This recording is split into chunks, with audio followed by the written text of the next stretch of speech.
welcome to today's video where we're going to be talking about the KPIs that you should be hitting for your VSL funnel. Now this video is for you if you are a coach, consultant, expert, course creator, or if you run an agency. If you fell into any of this category, then watch the video until the end because I'm going to be giving you so much value. Another thing that I want to say before we actually get started is that the KPIs I'm about to give you are not made up KPIs, are not KPIs that are read on the internet. The KPIs that I'm about to give you are the results of getting tons and tons of data over the last 4 years after working more than 200 clients and spending millions and millions and millions of dollars on paid ads. Now, let's actually get started with the video. The first thing I will say is that when it comes to VSL funnel, you can leverage two types of traffic: organic traffic and paid traffic. When it comes to organic traffic, all of the metrics will be higher because people already know you, people already trust you, they already see you as the authority, and it's just easier to convert. But that's not going to be really the main point of today's video, because I want to make this video for people that are either thinking of running ads for a VSL funnel, or people are already spending money on ads on a VSL funnel, but they're not really getting the return that they want and they just want to make more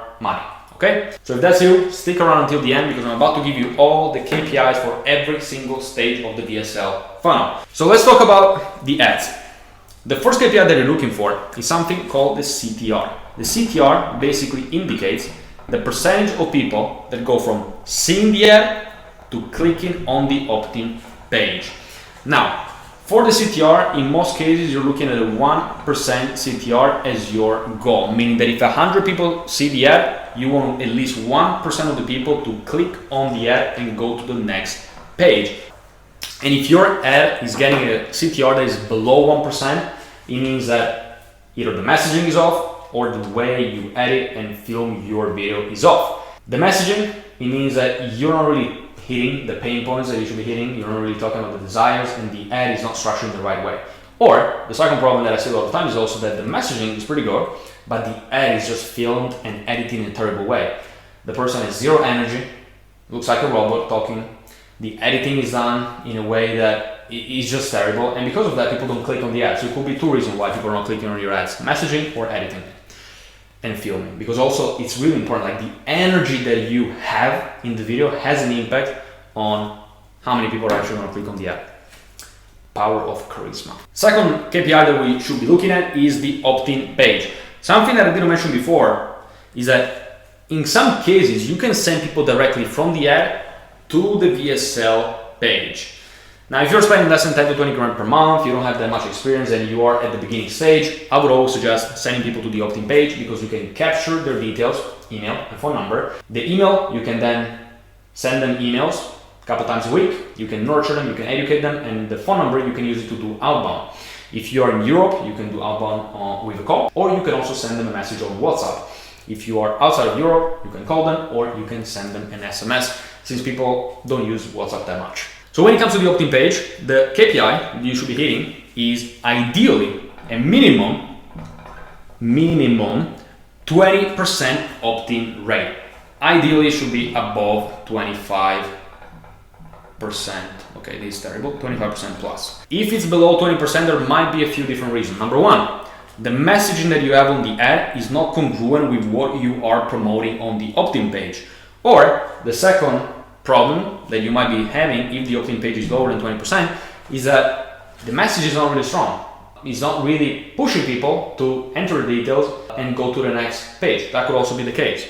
So if you are below 20%, you need to rework the opt-in page. And if you haven't watched already, a few days ago I recorded a video that is very, very good where I documented testing 7 different opt-in pages in 7 days and how I was able to go from a 7% opt-in rate to a 37% opt-in rate. And that video teaches you a lot when it comes to opt-in pages, okay? For a KPI that you should be looking at is the VSL page. Now, the KPI that you're looking for here is something that I don't know if it's called like that, I call it the booking rate. So the booking rate is basically calculated as calls divided by leads. Okay, this is shaky. So if you have a 10% booking rate, it means that you are getting 10 calls out of 100 leads. And the booking rate indicates how well your VSL video is converting leads into calls. And also how well you are working the leads with the outbound. You should always be tracking the calls that you're booking separately. So there is something called the direct booking Also, I don't know why I'm not writing straight, but again, that's just me being weird. So as I was saying, when it comes to the booking rate, you should separate it if you do outbound. So if people book the call without talking to you over the phone or over a message through an appointment setter, that is called a direct booking. Then you also have the outbound booking, meaning how many calls you are booking through an appointment setter, or if you do the appointment setting yourself, when you call people or when you text them to get them on a call. And the total number, again, ideally should be 10 to 15%. In some cases it can be higher, depends on the offer, but 10 to 15% is the KPI that I would consider healthy for a VSL funnel. Now 10 to 15% overall, it means that you could be booking, for example, 9% directly, and you could be getting 6% through the outbound. So you just add it up and that basically gets you the overall booking rate. But 10 to 15% booking rate will be the minimum. So if you get 100 leads, you should be getting 10 to 15 calls. Then the next KPI that you're looking at is going to be the show up rate. So when it comes to the show up rate with a VSL funnel, 70 to 75% will be the minimum. Okay, so if you get 10 calls, 7 to 7.5 people should be showing up to the call. If that number is lower, it might mean that the process that you have for reminding people about the call, meaning you sending them a message, you having an email automation set up in place for the reminders, could be off, meaning that you need to reword the messaging, or it could also mean that the page where you redirect people after they book a call is not strong enough. So ideally the process should be, you have the ad, from the ad you send people to the opt-in page, from the opt-in page you send people to the VSL page, they watch the video, if the video is interesting, they book a call, if they book a call, then they get redirected to a page where they have a few different assets designed to increase the chances of them showing up to the call. And those assets that you have on the page are a short video, where you basically just tell them, make sure to show up on time, make sure to save the time on your calendar, make sure to confirm the call when we're going to text you or when we're going to call you. And then at the bottom, you want to have some more social proof, some case studies, some testimonials, and ideally some videos designed to nurture them and educate them. Okay? So by them consuming a little bit more content on top of the VSL, the video that they already watched, they are going to be warmer and the chances of them showing up to the call are going to be higher. So 70 to 75% of the calls should be showing up. And then when it comes to the closing rate, you should always be having at least a 20 to 25% closing rate minimum. So these are the KPIs that you should be hitting. So now that we have a general guideline about what the KPIs that you should be hitting are, I want to talk about how you should be calculating your own KPIs.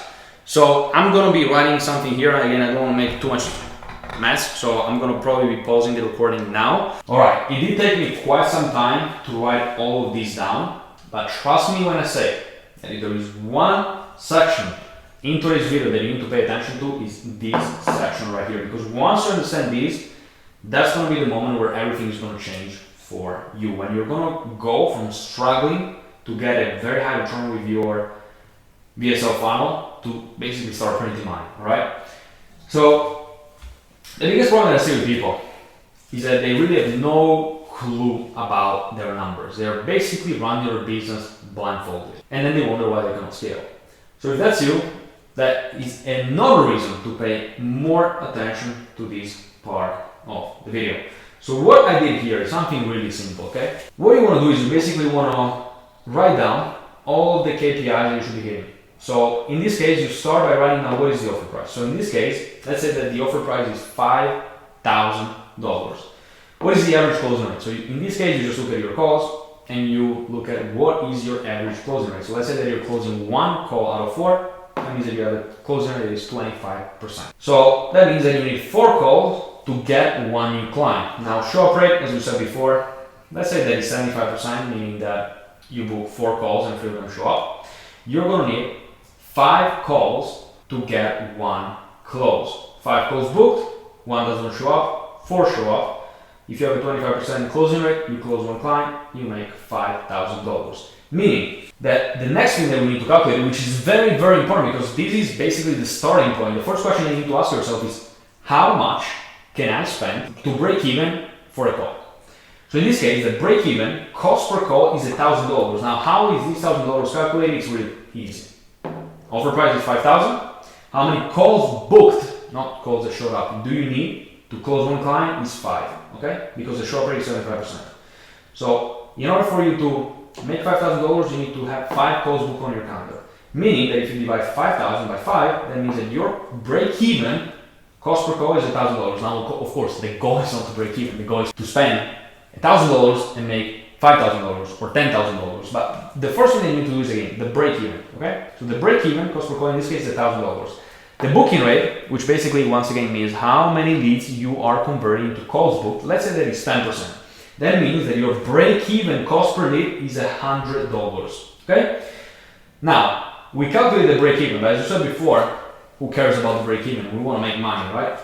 So if you want to get a return of 200%, basically the cost per call now it must be half. So if you have a cost per call of $500, now you're making a 200% return on investment. If your cost per lead before the break even was 100, in order for you to make a 200% return, it needs to be $50.